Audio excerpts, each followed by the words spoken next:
এখন শীতের প্রায় শেষ সময়, আর এ সময় কিন্তু জলপাইটা শেষ হয়ে গেছে বললেই চলে। বন্ধুরা, জলপাই ফুরিয়ে যাওয়ার আগেই এই মজাদার আচারটি তৈরি করে সংরক্ষণ করতে পারো বছরের জন্য। তো চলো বন্ধুরা, রেসিপিটি দেখে নাও। জলপাইয়ের আচার তৈরি করার জন্য এখানে নিয়েছি আমি প্রায় 2 কেজির মতো জলপাই। আর দেখতে পাচ্ছ ছোট বড় মিলিয়ে আমি জলপাইগুলো নিয়েছি, আর এগুলোকে বোটা ফেলে খুব ভালো করে পরিষ্কার করে ধুয়ে নিয়েছি। এরপর চুলায় প্যান দিয়ে এর মধ্যে কিছুটা পানি দিয়ে জলপাইটা বেশ কিছুক্ষণ খুব ভালো করে সিদ্ধ করে নিয়েছি। জলপাইটা যখন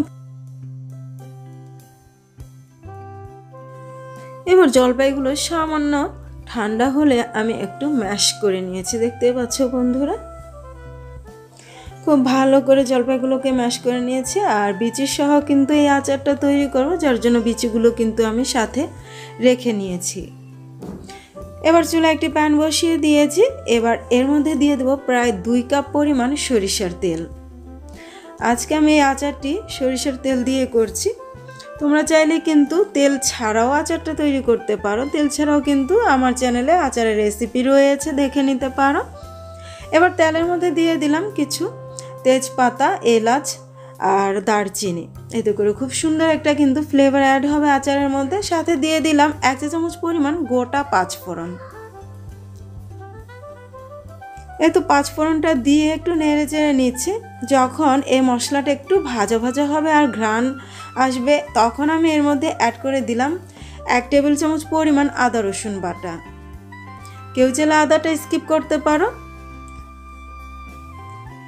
আবার চাইলে রসুনের কোয়াগুলো থেতু করেও কিন্তু এর মধ্যে দিয়ে দিতে পারো। আমি একসাথে আদা রসুন বাটা দিয়ে দিলাম, সাথে দিয়ে দিলাম পরিমাণ মতো লবণ। এবার ভালো করে নেড়ে চেড়ে একটু ভেজে নিচ্ছি। এই মশলাটা ভাজা হয়ে গেলে এর মধ্যে দিয়ে দেবো আগে থেকে ম্যাশ করে রাখা জলপাইগুলো। তো ভাজা হয়ে গেছে, এই পর্যায়ে আমি এখানে অ্যাড করে দিচ্ছি জলপাইগুলো। এই তো সবগুলো জলপাই কিন্তু আমি তেলের মধ্যে দিয়ে দিলাম। এবার নেড়েচেড়ে একটু মিশিয়ে নিয়েছি। এই পর্যায়ে এখানে কিছু গুঁড়া মশলা অ্যাড করব। দিয়ে দিলাম প্রথমে হলুদের গুঁড়া, সাথে দিয়ে দিচ্ছি এখানে মরিচের গুঁড়া। ঝালটা যে যার ইচ্ছে অনুযায়ী কম বা বেশি দিতে পারো। এবার এখানে দিয়ে দেব জিরার গুঁড়া, ধনিয়া গুঁড়া, এই তো দিয়ে দিলাম। সাথে দিয়ে দেবো এখানে 1 চা চামচ পরিমাণ চিলি ফ্লেক্স।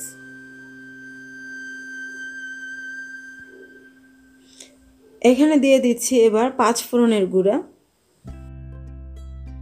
আর দিয়ে দিলাম এখানে 1 চা চামচ পরিমাণ বিট লবণ। দিয়ে এবার সবগুলো উপকরণ খুব ভালো করে জলপাইয়ের সাথে মিশিয়ে নেব।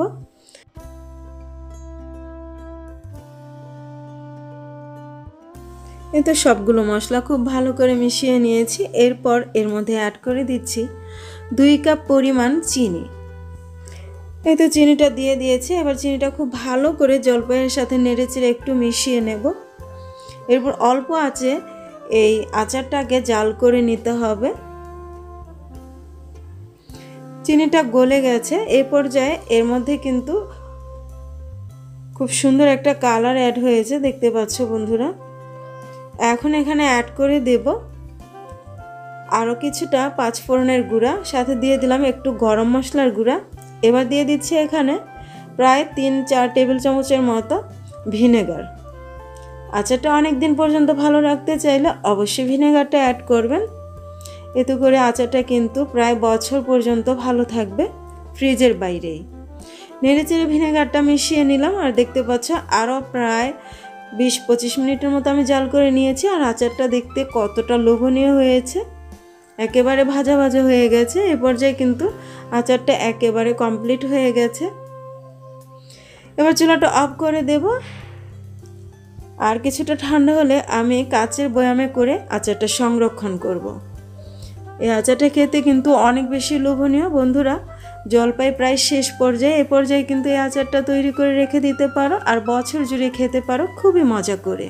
তো প্রায় 20 মিনিট পর আমি ফিরে আসলাম। আর দেখো আচারটা কিন্তু এখন ঠান্ডা হয়ে গেছে। আর ঠান্ডা হলে কিন্তু আচারের মধ্যে তেলের পরিমাণটা কিছুটা কমে যায়। এবার একটি প্লেটে আমি নিয়ে দেখাচ্ছি আচারটা কেমন হলো। তো দেখো বন্ধুরা, আচারের মধ্যে কিন্তু কোনো রকম পানির পরিমাণ নেই।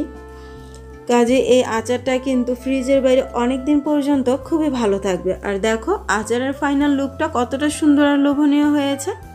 আশা রাখছি আমার আজকের এই জলপাইয়ের আচার রেসিপিটি তোমাদের খুবই ভালো লেগেছে। আজ এই পর্যন্ত, আল্লাহ হাফেজ।